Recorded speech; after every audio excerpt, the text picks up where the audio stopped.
Okay, hi everyone. Welcome to this evening's live stream for Windows Server 2003. So I just want to share my screen. Okay, removing the database files. If you're convinced that your database is corrupt because the least information you see doesn't match what's on the network, the easiest repair mechanism is remove the database files and start over with an empty database. On the other hand, if you're convinced that it's corrupt because the DHCP services failed to start, you should check the event log. To start over, stop the DHCP service by typing net stop DHCP server at the command prompt and remove all of the files from the system root /system32 /DHCP folder and then restart the service. Once you've done so, you can reconcile the scope as described in the section Reconciling DHCP Scopes later in this chapter to rebuild the database contents. Changing the database backup interval. By default, the DHCP service backs up its database every 60 minutes. You can adjust this setting by editing the backup interval value under H key local machine /system /current control set /services /DHCP server /parameters. This allows you to make backups either more frequently if your database changes a lot or if you seem to have ongoing corruption problems, or less if everything seems to be on an even keel. Moving the DHCP database files. You may find that you need to dismantle or change the role of your DHCP server and offload the DHCP functions to another computer rather than spend the time recreating the DHCP database on the new machine by hand. You can literally copy the database files and use them directly. This is especially helpful if you have a complicated DHCP database with lots of reservations and option assignments. You also minimize the amount of human error that could be introduced by re-entering the information by hand. The steps necessary to remove the DHCP database from one Windows 2000 or Server 2003 machine to another are shown in exercise 5.8. So moving the DHCP database between servers. So 1. Stop the DHCP service on the source computer by typing net stop DHCP server at the command prompt. 2. Copy the system root /system32 /DHCP folder on the source server to a temporary folder that is accessible from the target server. Run regedit32.exe and view the H key local machine /software /Microsoft /DHCP server /configuration registry key. Highlight the configuration key and select registry save key.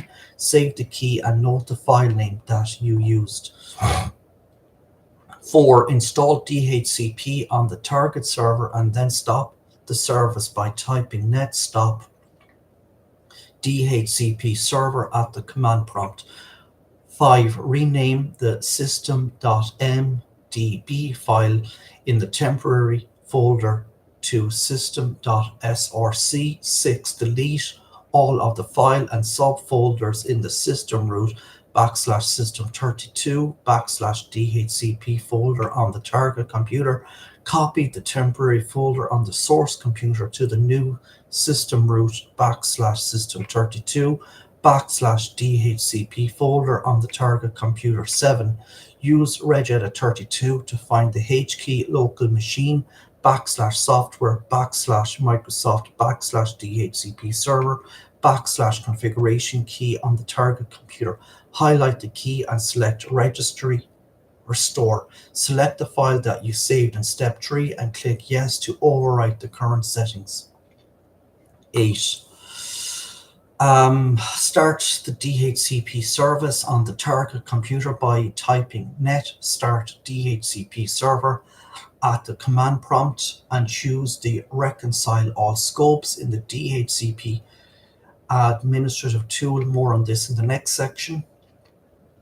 9. If the target computer is part of a Windows 2000 or Server 2003 domain, then it must be authorized. So reconciling DHCP scopes. As time passes, you may experience what we call DHCP drift, which means the contents of your DHCP database no longer reflect accurately what's on your network. Although Microsoft doesn't make any prominent mention of this fact, in the DHCP documentation, the DHCP server actually records lease information in two places, the DHCP database and the server's registry. When you reconcile a scope, the DHCP server will cross-check the database contents with the contents of the registry, reporting and fixing any inconsistencies it finds.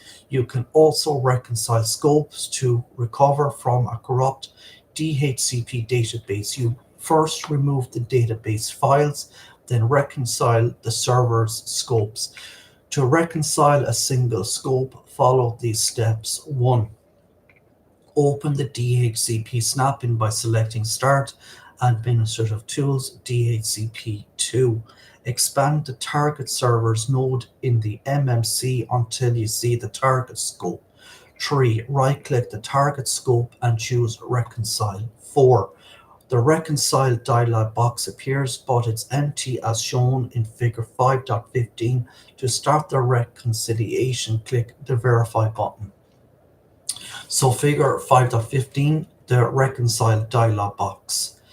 5. If the database is consistent, you'll see a dialog box telling you so.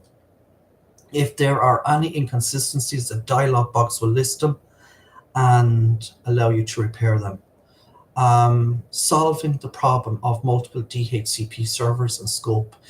You would initially think that with multiple DHCP servers and multiple scopes, it makes the most sense to assign each scope to its own DHCP server. However, you will definitely run into a problem if you attempt this solution. If a client computer with an existing lease is rebooted, it will send a DHCP request with its current lease information to any DHCP server that's willing to listen. Remember, clients always try to communicate using their existing lease.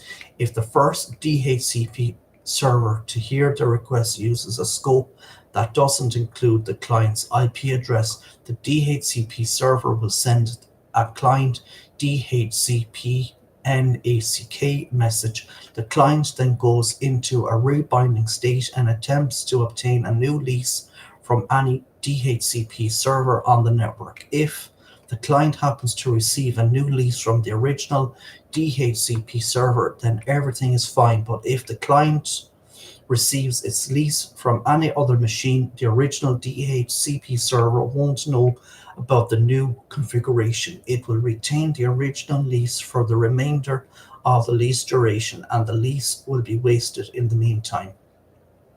Fortunately, there is a solution to this problem. On each DHCP server, simply create a superscope that consists of every other scope on the physical network. On each DHCP server, exclude every address range except the address range the server controls.